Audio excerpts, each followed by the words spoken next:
little tale from out of school. Sorry, let's just adjust this guy. Tale from out of school. When I gamble, the rare times that I gamble, I'm at a casino, I only do slots. I don't F around with blackjack, because I suck at it. So, regardless of how this movie turns out, I learned a lot. Hi everyone, it's me, Grant the Movie and TV Guy. Hello, back again. I finally saw it. Rented it tonight on Apple TV Plus. A movie, and movies and TVs we do here. But what movie? That movie would be The Card Counter. The Card Counter is the latest film written and directed by Paul Schrader, the great Paul Schrader, who, especially known for films like Hardcore, American Gigolo, and more recently First Reformed, which is excellent, and you should go see it. This is his latest film, his first film since First Reformed, and does it hold up? Well, let's find out. The Card Counter is about William Tellick, better known, shortened to William Tell, as he calls himself. He is played by the ubiquitous and amazing Oscar Isaac, who is freaking everywhere lately, from Addams Family 2 to the terrific HBO series Scenes from a Marriage, more on that later this weekend, to the upcoming Dune, which I'm seeing in a couple weeks. The dude is such a good actor, and he's everywhere lately. And he plays, like I said, William Tell. He is a man, he's haunted by his past. He used to do advanced interrogation during Abu Ghraib, along with his superior Gordo. Gordo, played by, very briefly but very memorably, by Willem Dafoe. The always terrific Willem Dafoe. But he spends his other times counting cards, going from shitty casino to shitty casino, counting cards, and playing blackjack, counting his cards, making, as he says, little money so that people won't catch on. And he soon falls in with a woman named Lalinda, played terrifically in out-of-character performance from the always terrific Tiffany Haddish. She basically is sort of like she's not really a bookie, but she's kind of one of those people who picks people to kind of, she holds like a stable of gamblers.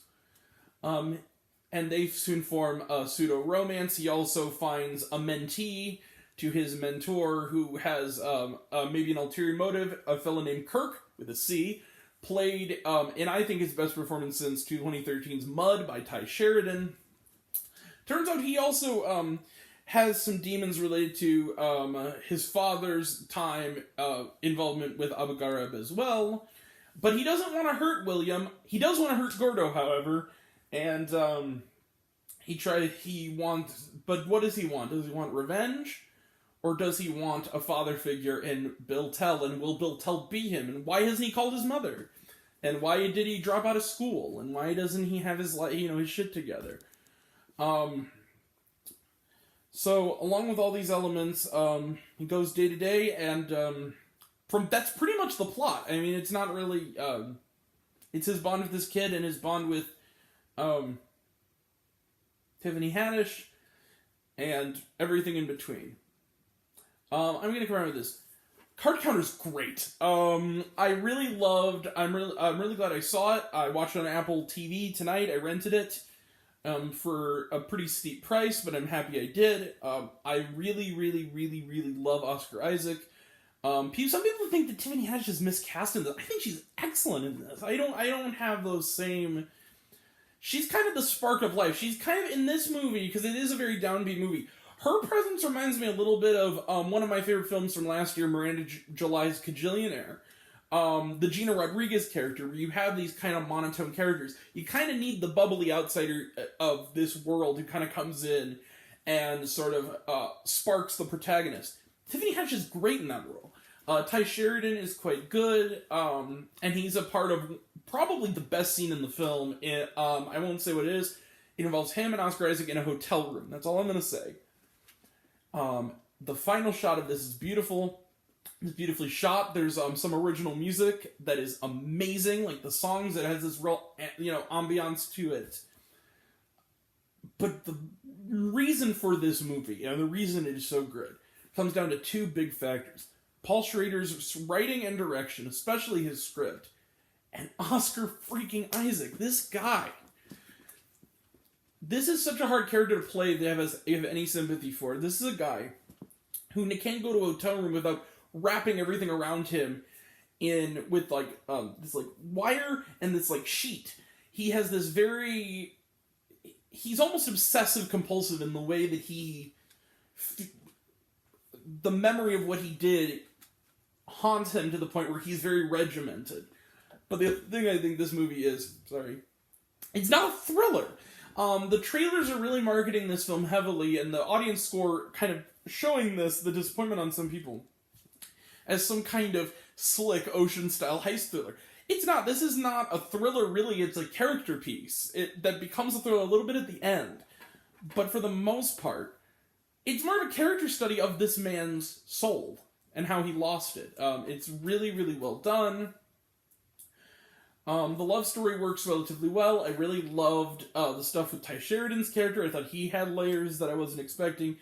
The way that it's shot, I love the little details, like the fact that Oscar Isaac's rival, that's the bane of his existence, is this guy they call Mr. USA. And the reason they call him that is that he's actually Ukrainian, but he's dressed head to toe in red, white, and blue, and he has an entourage of dudes going, USA, USA, USA. At one point, a minor character says to me, she's I want to kick that guy's ass. He's yeah! And I also thought it was a cool choice that, maybe I'm just doing this, they made that character kind of so off to the background that he's as relevant to us as he is to the main characters. I thought that was a really neat touch. I love this film. This has been kind of a divisive film. I love the card counter. This year, man, this year for movies has just been stellar. I'm not buying this bullshit that people have been throwing lately about there's no good movies. There is. You gotta look for them. Also, I want to say this. The final shot of this movie is one of the best endings I've seen this year. The last shot of this movie is a beautiful piece of art in and of itself. Needless to say, you see it, bang, 5 out of 5 stars to the card counter. I love this movie. This movie was excellent. Go check this out. It's available to rent. I'm sure it'll be available to stream slightly cheaper. It is in some theaters. I know it's still playing in St. Louis at the Plaza Frontenac. By the way, minor beef. I am from St. Louis, as I've said before. They say there's a chunk of this movie set in St. Louis. They clearly did not film there. I'm just going to be real with you. They have a place that's supposed to look like it's supposed to be doubling for the Botanical Gardens. I've been to the St. Louis Botanical Gardens. That is not the Botanical Gardens. But I am able to overlook that because the movie's good. Alright, 5 out of 5 stars for the card counter. Let's close the book on it. Trailer Trash None, watch it at home. Was there shawarma? Kind of, yes. The last shot that people pretty much runs through the entirety of the credits, and it's not stationary either. The scene keeps the shot keeps going through the credits. So it's worth sticking around for. Okay. I gotta go. Tomorrow I'm gonna try to watch, because I actually am really interested in this from Queen Pins. It's on Paramount Plus. I'll try to watch that as another film. And then we're talking about SNL tomorrow with Kim Kardashian. At least Halsey's performing. That's something.